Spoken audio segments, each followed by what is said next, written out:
तो मानस के नमस्कारात्मक मंगलाचरण में गुरु चरणों की वंदना करने के बाद, सत्संगति की महिमा कहने के बाद, फिर गोस्वामी जी सब संतों को प्रणाम करते हैं। गोस्वामी जी की दृष्टि दिव्य है,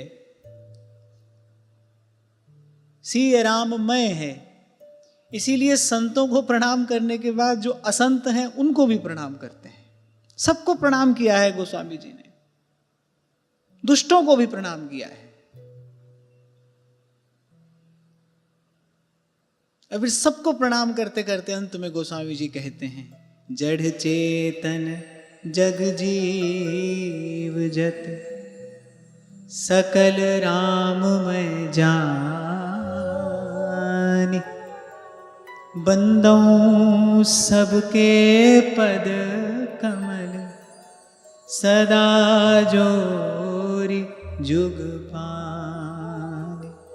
जय जय राम राजा राम, जय जय राम सीता राम, जय जय राम राजा राम, जय जय राम सीता राम। ये शब्द कहते हैं कि गोस्वामी जी परमहंस हैं। कल हम कुछ बात कर रहे थे ना,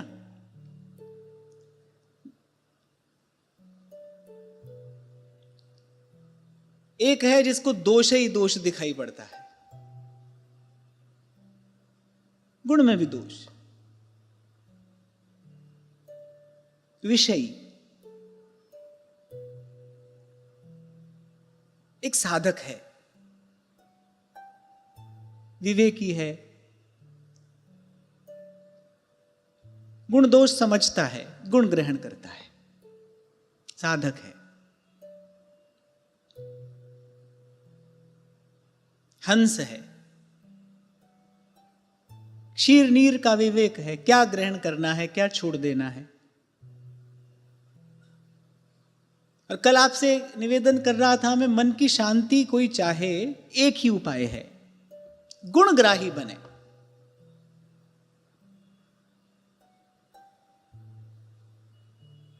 दोष की उपेक्षा कर देने की योग्यता एक साधक में विकसित होनी चाहिए।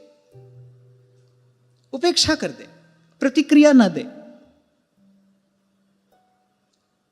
Don't comment. क्या होगा? आपके ही मन में क्षोभ होगा, आपके ही मन में विक्षेप होगा। और फिर से एक बार आपको स्मरण दिलाऊं, किसी भी भाव से किसी को भगवान का भजन करना हो, दास्य भाव से करना हो, सख्य वात्सल्य से करना हो, या माधुर्य भाव से करना हो, पर जैसे भजन करने के लिए एक आसन पर बैठा जाता है ना, ऐसे ही किसी भी भाव से भगवान का भजन करना हो भाई, आसन तो शांति का ही चाहिए, मन शांत हो।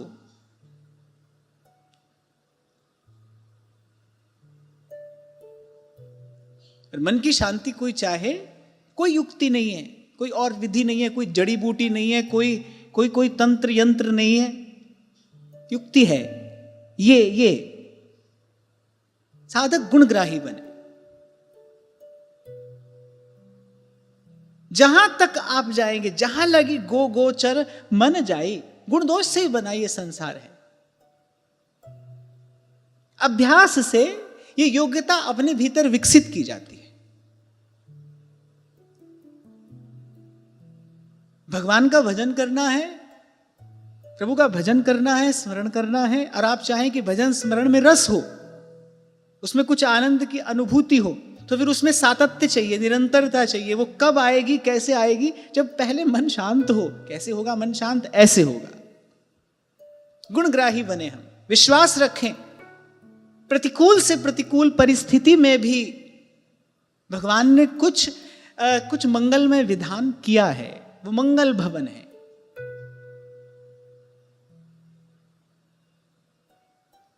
अभ्यास से ये योग्यता साधक अपने जीवन में विकसित करता है।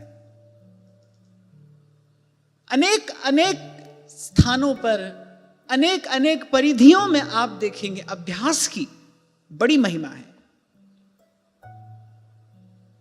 तभी गीता जी में भगवान ने सबसे पहले कहा अभ्यास, अभ्यासेन कौन्तेय वैराग्येण च गृह्यते।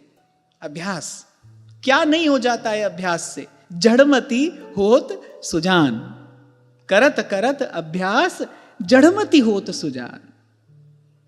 क्या नहीं होता अभ्यास से? ईश्वर अंश जीव अविनाशी चेतन अमल सहज सुख राशि, ये सब होते हुए भी जीव संसार को अपना माने बैठा है, स्वयं संसार का हुए बैठा है। ये कैसे हुआ है? जन्म जन्मांतर के संसार के अभ्यास से ही ऐसा हुआ। एक आदत पक गई है अब, और जैसे धागों का बन जाए रस्सा तो टूटना मुश्किल, और आदत जो हो जाए पक्की छूटना मुश्किल। ऐसे आदत हो गई है, अभ्यास हो गया है। अब इस अभ्यास से, इस संस्कार से मुक्त होने के लिए कुछ और अभ्यास करना पड़ेगा। आज तक यही करते आए, गुण देखा दोष देखा, मन में क्षोभ, मन में हलचल बनी रही, मन में ऊहा पोह बनी रही। नया अभ्यास करिए। हम गुणग्राही बने, गुण ग्रहण कर लें, और दोष की निंदा किए बिना, ये बड़ी सूक्ष्म बात मैं आपसे कह रहा हूं, ध्यान से समझना। दोष की निंदा किए बिना बस उसकी उपेक्षा कर दी जाए। ऐसा कह दिया जाए बस ये हमारे लिए नहीं है, बस ये बुरा है, ये बहुत बुरा है। ये सब पचड़ा न पालते हुए बस ऐसे उसकी दूर से उपेक्षा की जाए। महापुरुषों ने यही स्वस्थ विधि बताई है। तो ये हुई साधक की बात। एक है जिसको दोष ही दिखाई पड़ता है, विषय। फिर एक साधक है जो गुण दोष देखता है। फिर एक जिसका भाव सिद्ध हो गया है, जिसका अंतःकरण शुद्ध हो गया है, जिसको उसके अतिरिक्त कुछ और दिखाई नहीं पड़ता। उसके ये शब्द हो सकते हैं, जड़ चेतन जग जीव जत। अच्छा, केवल चेतन नहीं कहा, जड़ चेतन जग जीव जत सकल राममय जान। बंदों सबके पद कमल सदा जोरी जुग पान। एक प्रश्न आपसे पूछूं, एक जड़ वस्तु हमको कुछ अच्छा बुरा अनुभव कराती है ना, करा सकती है ना, प्लेजेंट अनप्लेजेंट एक्सपीरियंस होता है ना जड़ वस्तु को भी देखकर। यदि वो जड़ है तो फिर हमारे भीतर ऐसी हलचल करने की सामर्थ्य उसमें कहां से आई? नहीं, या कुछ भी जड़ नहीं है। वासुदेव सर्वम, यही गीता का सिद्धांत है। कुछ भी जड़ नहीं है। भगवान की सत्ता के बिना किसी की सत्ता संभव नहीं है। अगर कुछ है तो उसके मूल में वो है। अगर कहीं कुछ है तो फिर उसके मूल में वो है। रोटी के पीछे आटा है क्षीर सा, आटे के पीछे चक्की की तान है, चक्की के पीछे गेहूं, गेहूं के पीछे वर्षा, अरे वर्षा के पीछे आज भी भगवान है। तभी कल आपसे कह रहा था, सब पर्दा हटाकर देखोगे तो वही मुस्कुराता मिलेगा। पीतांबर का घूंघट ओढ़े वहां खड़ा बांसुरी वाला है।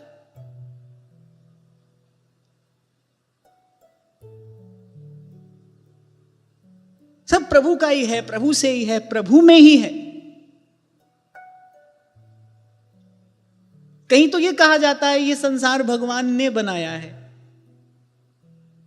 पर जो परमहंस है वो कहते नहीं, भगवान ही इस संसार के रूप में है। जिस सामग्री से ये संसार बना है, जिन पंचभूतों से ये संसार बना है, वो पंचभूत भी भगवान ही है। उनके अतिरिक्त और कोई नहीं है, कुछ नहीं है।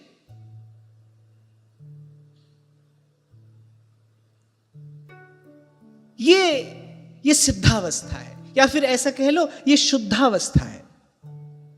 मुझे सिद्धावस्था से भी इसको शुद्धावस्था कहना अधिक रुचिकर लगता है। ये शुद्धावस्था है।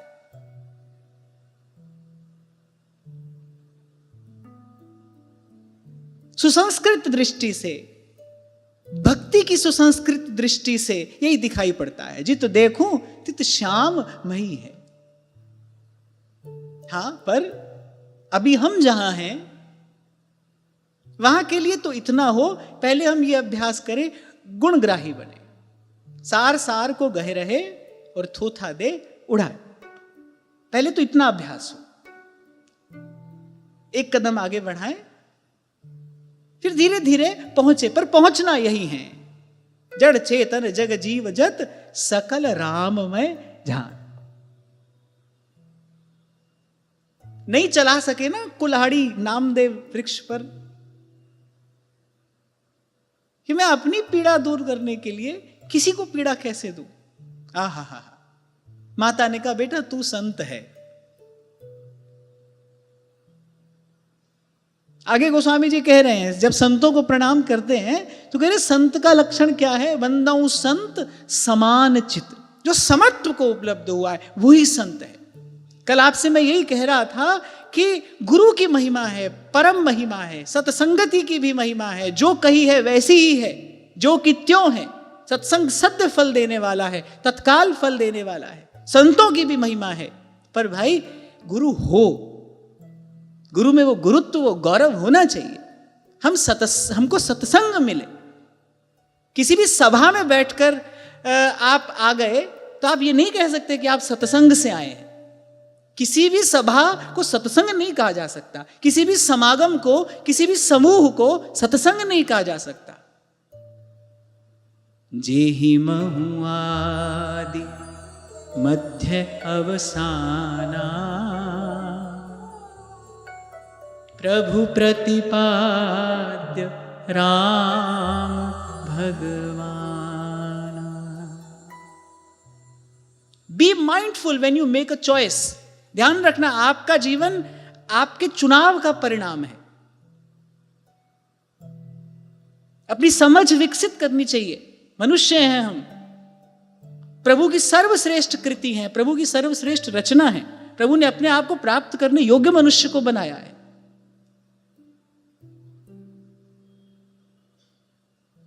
हमारी भावुकता ऐसे भटकी हुई भावुकता ना हो, वो विवेक के द्वारा नियंत्रित होनी चाहिए।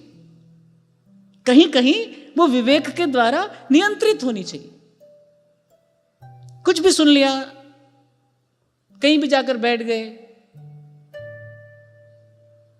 क्या कर रहे हैं, सत्संग सुन रहे हैं, सत्संग में बैठे। बताया है, और किसने बताया है? जो त्रिलोकी के गुरु हैं, ये उनके शब्द हैं। जय महु आदि मध्य अवसाना, प्रभु प्रतिपाद्य राम भगवाना। किसको कहते हैं सत्संग? जहां आदि मध्य अवसान में केवल प्रभु की बात हो, प्रभु की चर्चा हो, जहां कहने वाले का लक्ष्य भी भगवान हो, सुनने वाले का लक्ष्य भी भगवान हो, भगवान के अतिरिक्त और कुछ नहीं। ऐसा सत्संग मिले तो अमोघश्च, वो तो अमोघ है। भक्त संग छिन एक में देत भक्ति उपजाए। ऐसे आज के समय में अपनी समझ विकसित करना, भाई अपने आप को आपको ही बचाना पड़ेगा। कोविड आया तो भाई जो अपने आप को बचा सके वो बचा ले। ऐसे ही ये भी संक्रमण काल है। पाखंड आडंबर के विषाणु देखो पूरे वातावरण में फैले हैं। आपको अपने आप को बचाना पड़ेगा। ठीक से सुनकर, ठीक से सोचकर, ठीक से समझकर। संतों के गुण कहे गए हैं, उससे पहचाना जाता है कोई।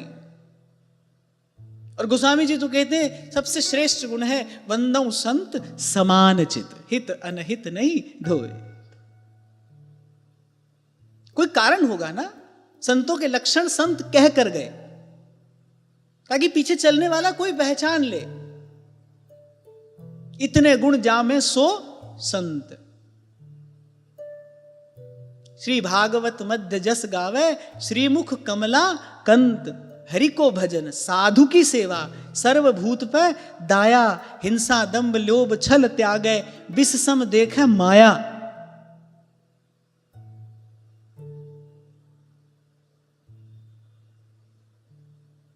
यहां तो गुरुजी पहली आज्ञा क्या दे रहे? बोले सब छोड़ दो, सब छोड़ो।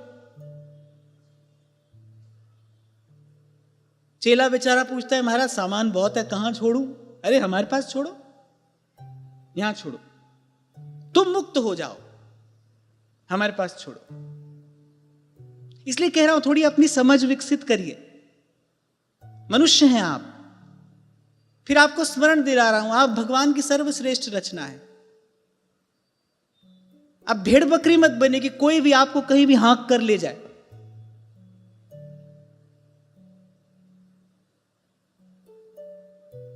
मुझे कहने में कोई संकोच नहीं है, भय और लोभ हटा दिया जाए, सूने हो जाएंगे मंदिर। अगर भय और लोभ ये हटा दो, सूना हो जाएगा मंदिर। कोई जन्नत का तालिब है, कोई गम से परेशान है, गरज सजदा कराती है। इबादत कौन करता है? क्योंकि जो इबादत करता है उसको तो कहीं जाना नहीं है। मुंह को कहां ढूंढे बंदे, मैं तो तेरे पास में।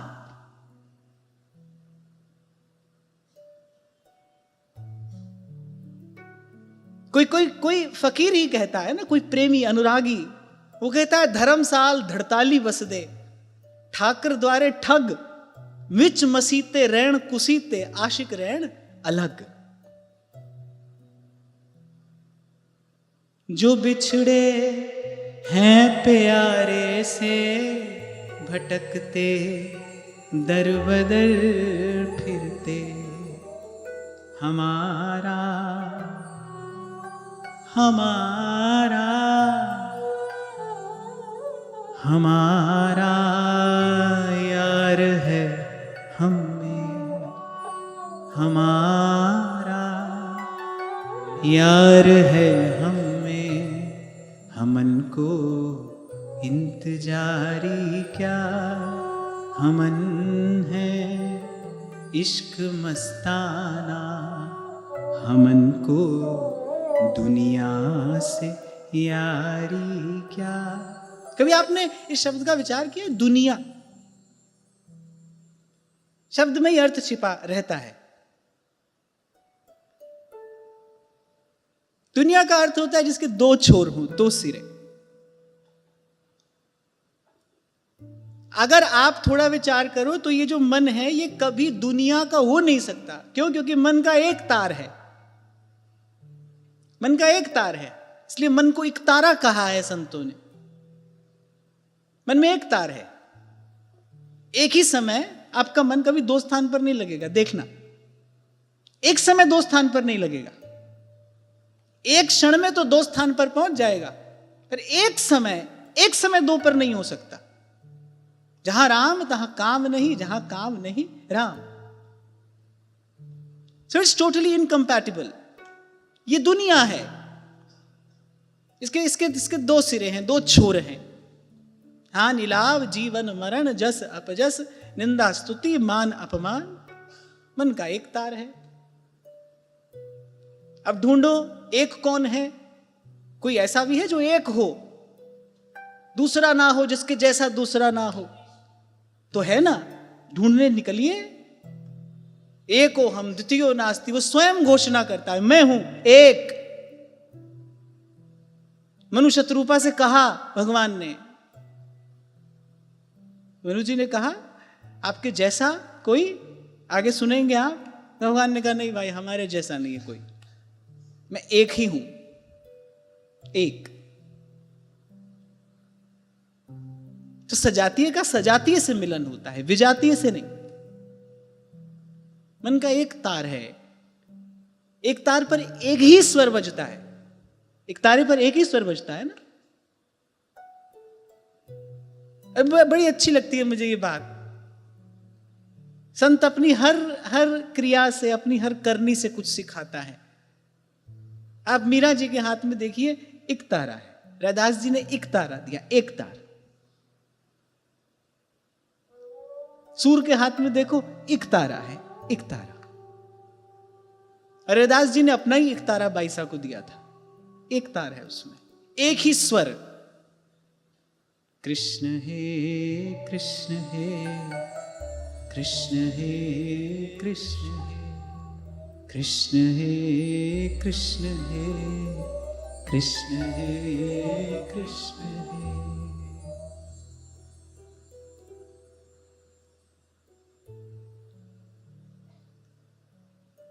तो गोस्वामी जी परमहंस हैं, उस एक का ही दर्शन करते हैं, एक का ही अनुभव करते हैं। या फिर ऐसा कह लो, उसकी कृपा से अब एक ही रह गया है। इसी को कहते हैं एकांत की उपलब्धि। एक आगे अवधूत गीता में आप श्रवण करेंगे, श्री दत्तात्रेय भगवान ने जब अपने 24 गुरुओं की वार्ता कही है तो उसमें एक कन्या को भी अपना गुरु बताया है।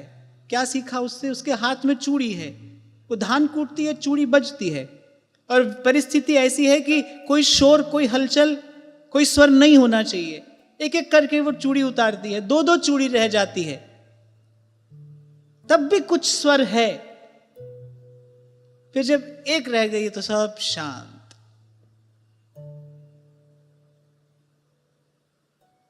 ऐसे जब भीतर बाहर बस एक, जैसे मेरे महाप्रभु सब सोहित से आरंभ करते हैं, पर कहां पहुंचते हैं? रसना कटऊ जो अन रटऊ, निरख अन फुटऊ नैन, श्रवण फुटऊ जो अन सुनऊ, बिन राधा यश बैन। रोम रोम रग रग जब बोले। जितने भी नामनिष्ठ महापुरुषों की वाणी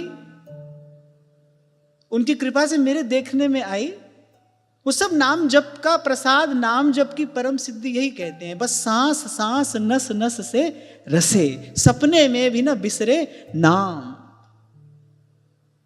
एक यही परम विश्राम है। जब तक आप हैं तब तक तो झगड़ा रहेगा, जब तक ये मैं है, मैं हूं, क्योंकि मैं के साथ मेरा होगा कुछ, तो कुछ मेरा होगा तो कुछ तेरा भी होगा। और गोस्वामी जी कह रहे मैं और अमोर तोर तैं माया। और इस इक्वेशन में गोस्वामी जी ने जो बीज रूप में रखा है वो शब्द क्या है? मैं और मोर तोर तैं माया। सब झगड़ा झंझट यहीं से शुरू होता है। मैं,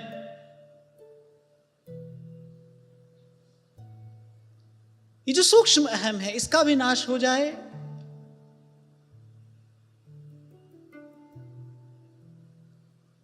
उद्धव जी ने देखा, ये उद्धव जी को समझ में आई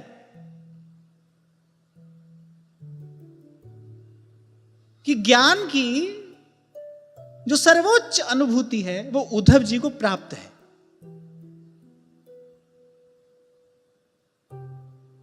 वो उद्धव जी को प्राप्त है, पर कुछ कमी रह गई। श्री कृष्ण ने कृपा की, बोले वहां जाओ। वहां जाकर क्या देखा? उद्धव गए थे गोपियों से मिलने, गोपियों को ढूंढने, गोपियों से कृष्ण की बात कहने, पर उद्धव की उस ज्ञानमयी दृष्टि ने जहां जाकर अनुभव किया, उद्धव की उस परमोज्वल चेतना ने देखा, वहां जाकर वहां गोपी है ही नहीं। श्याम तन श्याम धन श्याम ही हमारो मन, आठों जाम ऊधो हमें श्याम ही सो काम है। इतने प्रिय है ये शब्द। आंधे की सी लाकरी आधार श्याम नाम है, रोम रोम श्याम है।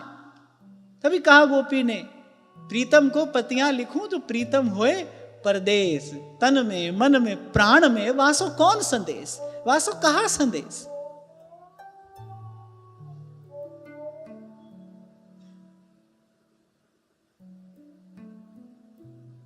ये परमहंसावस्था है जिसको प्राप्त करके कबीर गाते हैं, मन मस्त मगन, मन मस्त मगन, मन मस्त मगन अब क्या।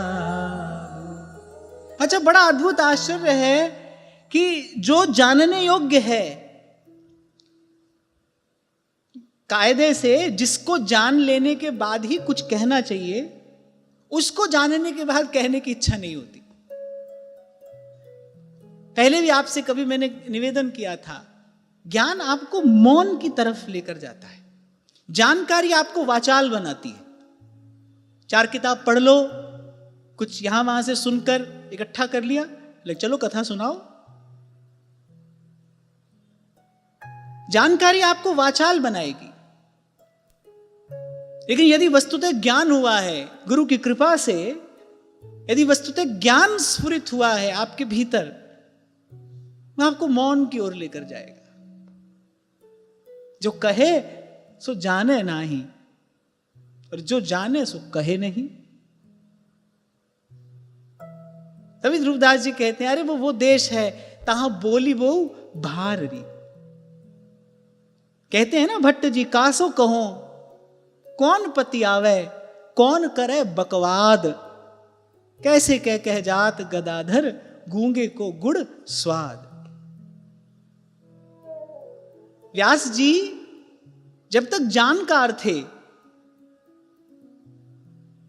तब तक क्या था, यहां वहां जा रहे हैं, आओ भाई हमसे लड़ो, हमसे करो वाद विवाद, हमसे करो शास्त्रार्थ, इसी में रस आ रहा है। लेकिन जैसे ही श्री महाप्रभु जी की कृपा हुई, जैसे ही उस रस की अनुभूति हुई, वही व्यास क्या गाते हैं, मैं बैठी रहूं कुंजन के कोने, बैठी रहूं कुंजन के कोने, श्याम राधिका गाऊं, किशोरी तोरे चरणन की रज पाऊं, किशोरी तोरे चरणन की रज पाऊं। अरे हमको तो अभी कुछ मिला नहीं, तो भी बोलने की इच्छा नहीं होती।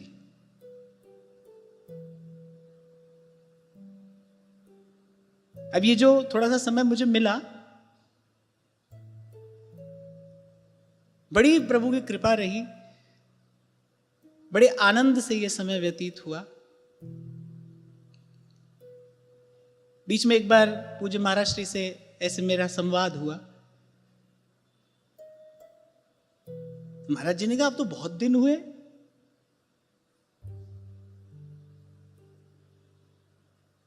और मैंने कहा महाराज जी मुझे लगता है कि ये समय तो अभी आरंभ हुआ है, हमको तो ऐसी कोई विशेष उपलब्धि है नहीं, लेकिन ये अनुभूति तो है कि कुछ अभी बहुत अधिक कहने सुनने का मन नहीं है, अब नहीं होता।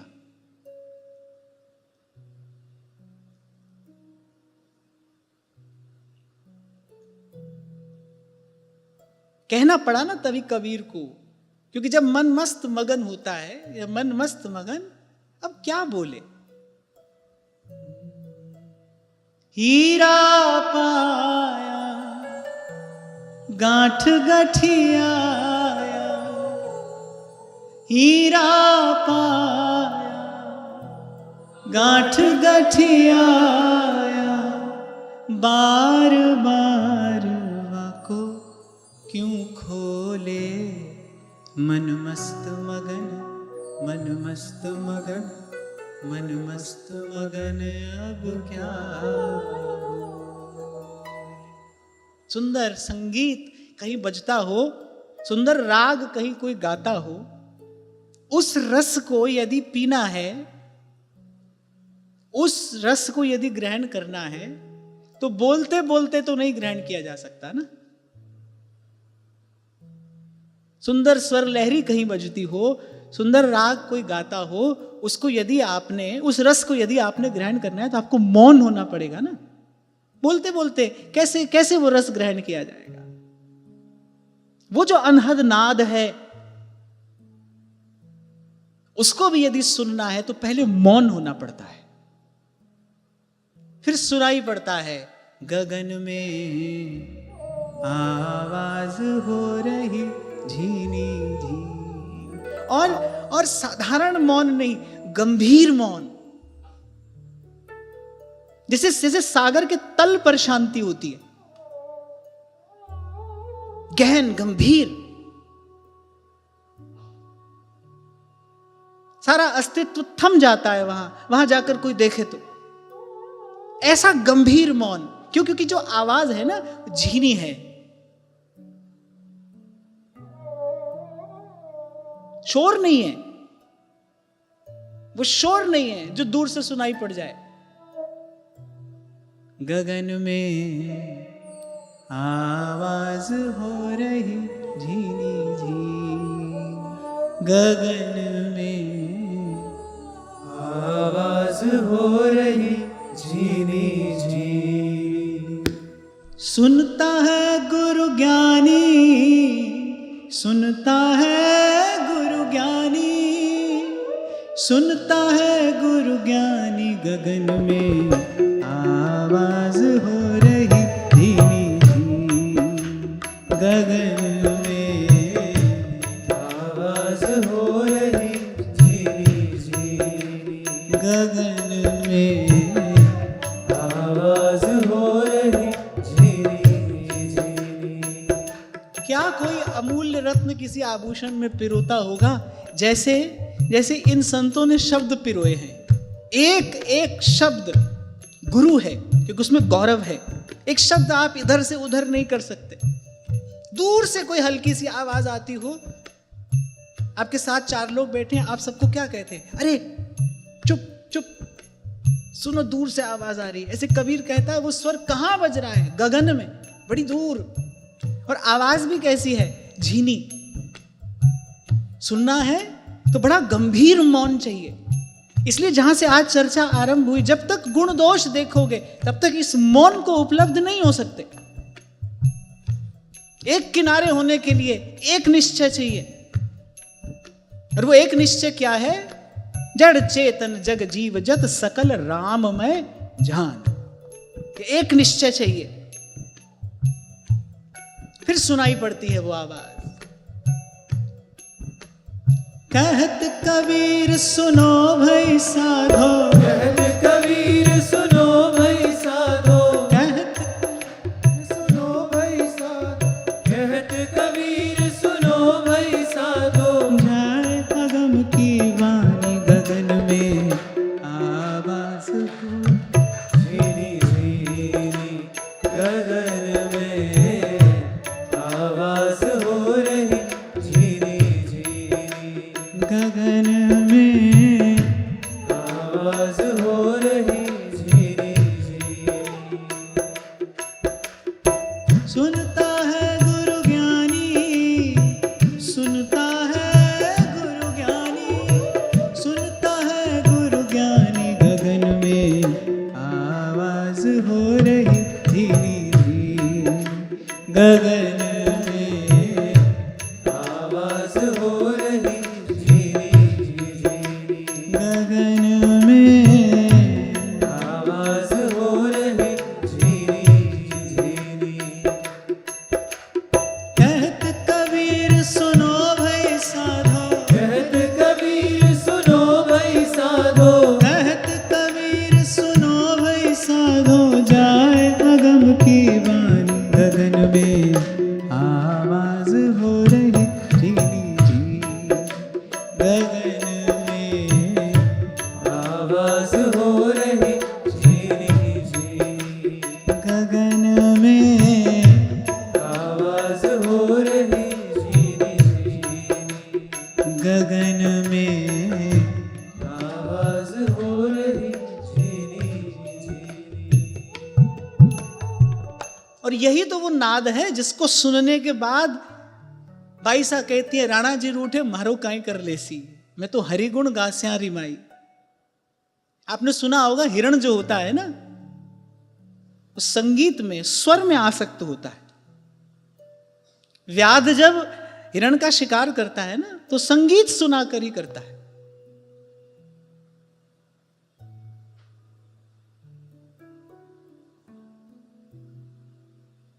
व्याध ने बाण मारा, हिरण को बाण लगा है।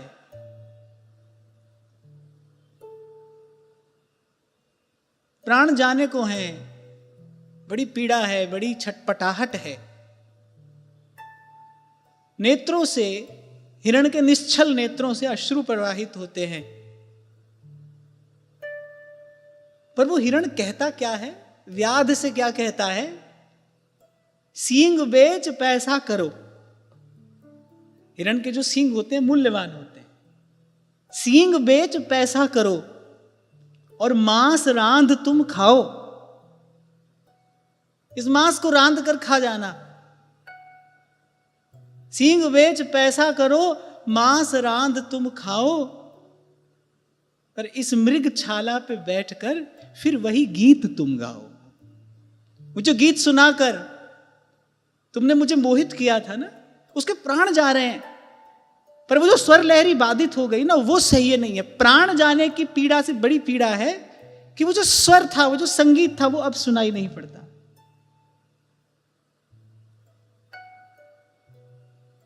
इस मृग छाला पर बैठकर वही गीत फिर गाओ।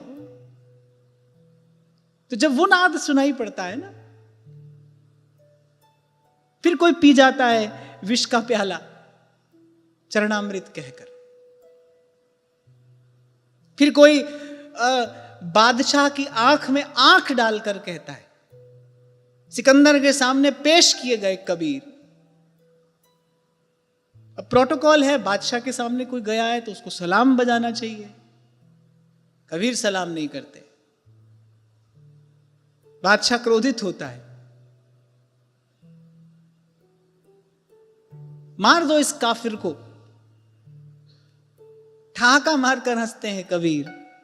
हरि मरे तो हम मरे, हमरी मरे बला। साचे गुरु का बाल का, मरे न मारा जाए कबीरा, मरे न मारा जाए। यल्लब्धवा पुमान अमृतो भवति। सबसे पहले कहा अमृतो भवति। जन्म मृत्यु के इस द्वंद्व से पार। सिद्धो भवति। सिद्ध अर्थात शुद्ध। निरंजन, निर्मल, निरंजन। ये जो गोस्वामी जी ने कहा ना, जानत तुम ही हुई जाए। यहां भगवान के अनंत अनंत गुणों से एक गुण ग्रहण किया गया, निरंजन, निर्मल। प्रभु को जानते ही जीव भी निर्मल हो जाता है।